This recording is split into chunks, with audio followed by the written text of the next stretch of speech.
koa mahafoana ny lalàna amin'ny finoana va isika? Sanatria izany fa mampiorina tsara ny lalàna isika.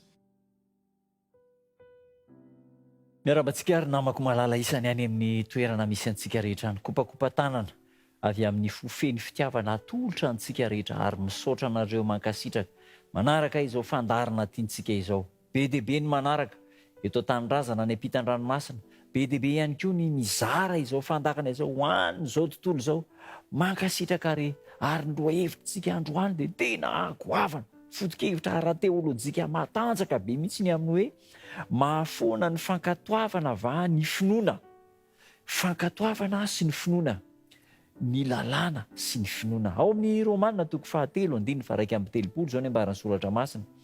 Mahafoana ny lalàna amin'ny finoana va isika? Sanatria izany fa mampiorina tsara ny lalàna isika.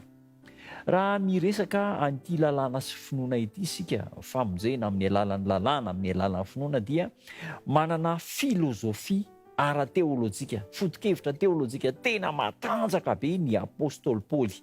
Ary ny fanambaran'ny apôstôly Paoly rehetra mahakasika ity hoe famonjena amin'ny alalan'ny finoana sy ny lalàna ity dia tsy mifanohitra velively ary mifankahay mifankahay ny afatra ampitain'ny apôstôly Paoly.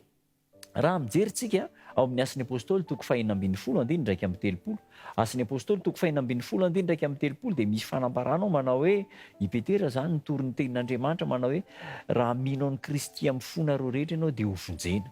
Famonjena amin'ny alalan'ny finoana. Kanefa misy heviny zany. Jerentsika voasoratra ao amin'ny Jakoba 2:4-7-20, 7-20, 20, Jakoba 2:4. Jerentsika ne zao ny ambaran'ny tenin'Andriamanitra. Jakoba 2:4-7 sy ny 7-20. Inona moa no soa azo ry rahalahiko raha misy milaza fa manam-pinoana izy nefa tsy manao asa? Ny finoana va mahavonjy azy? Tsy mahavonjy ny finoana mandeha rery fa tsy maintsy misy asa. Dia manamafy izany eo amin'ny 7-20 zao ny ambaran'ny tenin'Andriamanitra. Ary mba toy izany koa ny finoana raha tsy misy asa dia maty mihitsy. Ny finoana tsy arahana asa dia maty. Ina le asa tiany ho resahana eo? Le fankatoavana. Ary mbola manamafy koa amin'ny 2:20 manao hoe Jakoba 2:20, moa tsy fantatrareo va ry olom-poana fa tsy velona ny finoana tsy misy asa? Manamafy izany amin'ny 2:20, jereo ny ambaran'ny tenin'Andriamanitra fa maty ny tena raha toa tsy misy fanahy, ary maty toy izany koa ny finoana raha tsy misy asa. Inona le asa? Fankatoavana. Ny finoana an' Jesosy mamonjy antsika, kanefa ny finoana an' Jesosy dia tsy maintsy hitarika ho any amin'ny fankatoavana. Inona moa le fankatoavana?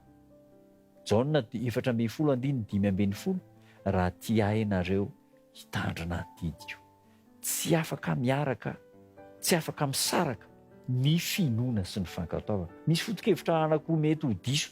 Ny voalohany dia izao ny hoe ny fianteherana fotsiny amin'ny asa fa tsy misy finoana, izany hoe miasa manao asa tsara ianao dia rehefa manao asa tsara dia ankasitran'Andriamanitra hoe tena tsy mandika lalàna, tsy migiàdra, tsy mijangajanga, tsy mamono olona mitandrina ny didy, dia zay zany dia heverinao fahamonjy ianao. Diso tanteraka. Zay le atao hoe famonjena amin'ny alalan'ny asa. Manafoana ny voasoratra ao amin'ny Efesiana 2:7, fahasoavana namonjena anareo amin'ny finoana, ary tsy avy aminareo zany fa avy amin'Andriamanitra. Fanomezana tsy amin'ny asa fa ndrao isirehare. Ny foto-kevitra faharoa mety ho diso koa dia izao, mifanohitra amin'izay indray dia izao, mampidi-doza koa ny finoana tsy misy asa. Be dia be ny olona miteny hoe finoana mino an'i Jesosy dia voavonjy, tsy maninona na mandika ny sitrapon'Andriamanitra na manao adalàna ary fa mino an'i Jesosy. Diso tanteraka izany. Jesosy miteny manao hoe raha tia ianareo hitandrina ny didiko. Iza le Jesosy?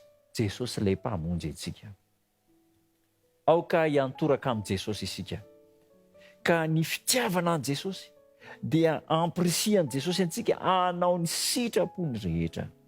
Tahaka ny itiavan'i Kristy ny maha olombelona antsika dia irian'Andriamanitra koa ny anarahan'ireo mpanara-dia azy ka hanaovany ny sitrapony. Izay le vavaka nampianarin'i Jesosy, atao anie ny sitraponao ety an-tany tahaka ny eny an-danitra. Ny hoe mivavaka zany dia finoanan'i Jesosy Kristy ary fanaovana ny sitrapon'Andriamanitra.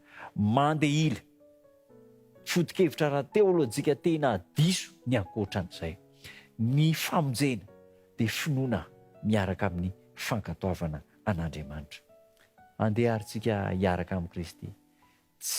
Tsy ho possible, tsy ho tanteraka mihitsy ny fanaovana ny asa raha tsy mino an'i Kristy isika. Rehefa mino an'i Kristy isika dia omeny hery mba hahafahany mankatoa ary tsy mavesatra ny fankatoavana fa tena feno fitiavana. Tahaka an'ireo zanaka ao an-trano zany, ireo zanaka tena tiana dia mankatoa ny dada sy neny. Izay zavatra teneny dada sy neny dia arahana ampitiavana satria dada sy neny tian'izy ireo, mikarakara, mamonjy, manome izay ilain'izy ireo. Tahaka izany koa amin'Andriamanitra. Mahafoana ny finoana va ny lalàna, sanatria izany fa vao mainka mampiorina tsara ny lalàna. Ny finoana dia mampiorina tsara ny lalàn'Andriamanitra, ny didy folon'Andriamanitra izay tsy miova omaly anio any an-danitra mbola misy didy folon'Andriamanitra.